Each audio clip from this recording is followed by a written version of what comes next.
جملہ یہی تھا ساری زندگی نہ سونے والا علی، اگر ایک شب سو جائے تو حق ہے۔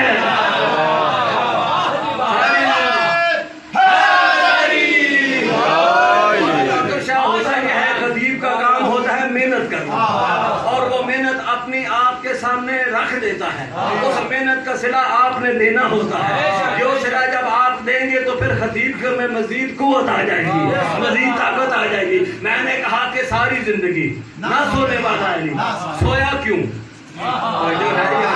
اس کو سونے کی ضرورت کیوں پیش آئی؟ اصل میں دو کام تھے، ایک طرف توحید خطرے میں تھی، ایک طرف رسالت خطرے میں تھی، خطرے میں تھی، توحید ایسے خطرے میں تھی۔ اللہ قرآن میں فرماتا ہے سناتم ولا نوم، اللہ وہ ہے جو نہ سوتا ہے، جسے نہ اونگ آتی ہے۔ اور یہی علی فرماتے ہیں اے صبح صادق گواہ رہنا، تو نے ساری زندگی علی کو مصلی پر عبادت میں مصروف دیکھا ہے، سویا ہوا نہیں دیکھا ہے۔ تو وہ بھی نہیں سوتا، یہ بھی نہیں سوتا، تو جو ہے یا نہیں ہے، اللہ بھی نہیں سوتا، علی بھی نہیں سوتا۔ ادھر رسول کی جان ہے خطرے میں، ثاقب شاہ جملہ دوں آپ کو، جملہ رسول کیجئے گا، ادھر ہے رسول کی جان خطرے میں، ادھر ہے توحید خطرے میں۔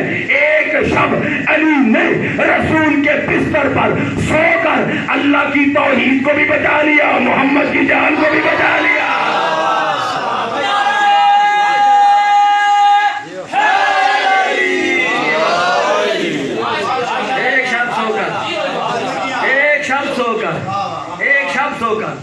توحید بھی بچا لی، رسالت بھی بچا لی، اور سویا اس انداز سے، سویا اس انداز سے، کیونکہ ساری زندگی سویا ہی نہیں تھا، آج پہلی مرتبہ سویا، سویا اس انداز سے کہ ہو بہو کفار یہ سمجھ رہے تھے کہ مصطفیٰ سو رہا ہے، کفار یہ سمجھ رہے تھے کہ مصطفیٰ سو رہا ہے۔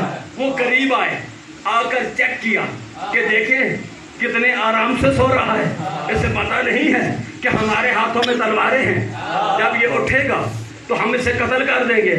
اب جنڈیال میں وہ پڑھنے لگا ہوں، مجھے یقین ہے کہ جن جن کو ماؤں نے ناد علی پڑھ کے دودھ پلایا ہے وہ تو خاموش بیٹھ سکیں گے ہی نہیں۔ جیسے ہی انہوں نے کپڑا ہٹایا، دیکھا کہ مصطفیٰ کی جگہ علی ہے، ایک ابو آگے بڑھا، ایک ابو آگے بڑھا، اس نے کہا کہ وہ رحمت یزدان تھا تو یہ قہر جلی ہے، سنتے ہیں قضا اس کے محلے کی گلی ہے۔ احباب اگر جان بچانی ہے تو بھاگو، تم نے جسے سمجھا تھا محمد وہ علی